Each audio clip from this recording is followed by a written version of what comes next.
আমাদের কাছে মালাকুল মউত আসবেন, আমাদের সবার কাছে মালাকুল মউত আসবেন কিনা? একটু জোরে কথা বলেন, আমাদের কাছে মালাকুল মউত আসবেন কিনা? আমাদের কাছে মালাকুল মউত আসবেন।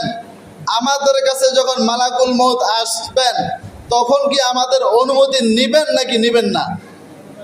আমাদের অনুমতি নেওয়ার কোনো দরকার নাই, কোনো প্রয়োজন নাই।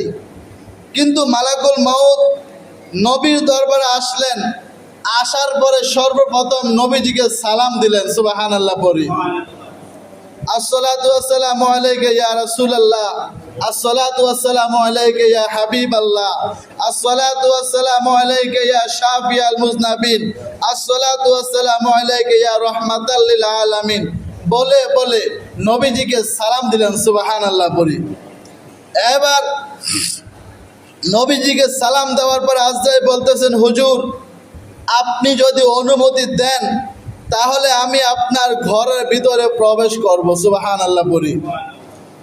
আপনি যদি অনুমতি দেন তাহলে আপনার ঘরের মধ্যে আমি প্রবেশ করব, অন্যথায় আমি ঘরের মধ্যে প্রবেশ করব না।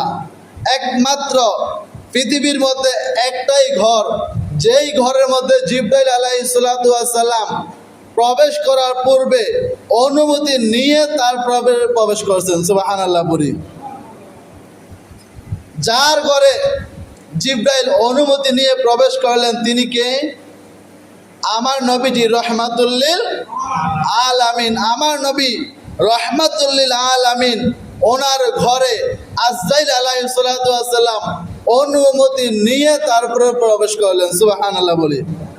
আজরাইল আলাইহিস সালাতু ওয়াস সালাম নবীজিকে সালাম দিয়ে বলে, হুজুর আল্লাহর পক্ষ থেকে আমি জিবরাইলের উপর নির্দেশ, আপনি যদি চান আমি আপনার জান কবজ করব। আপনি যদি চান আমি আপনার জান কবজ করব। আপনি যদি না চান যতদিন ইচ্ছা আপনি পৃথিবীতে থাকতে পারবেন। সুবহানাল্লাহ পড়ি।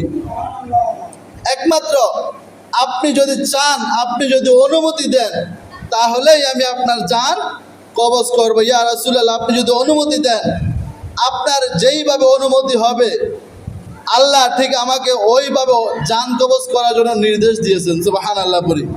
ইয়া রাসূলুল্লাহ ইয়া হাবিবাল্লাহ, পৃথিবীর মধ্যে এইভাবে আপনি নবী ছাড়া অন্য কারো অনুমতি নিয়ে আমি জান কবজ করি নাই, এবং আপনার পরে কিয়ামত পর্যন্ত কারো অনুমতি নিয়ে আমি জান কবজ করব না। সুবহানাল্লাহ পড়ি।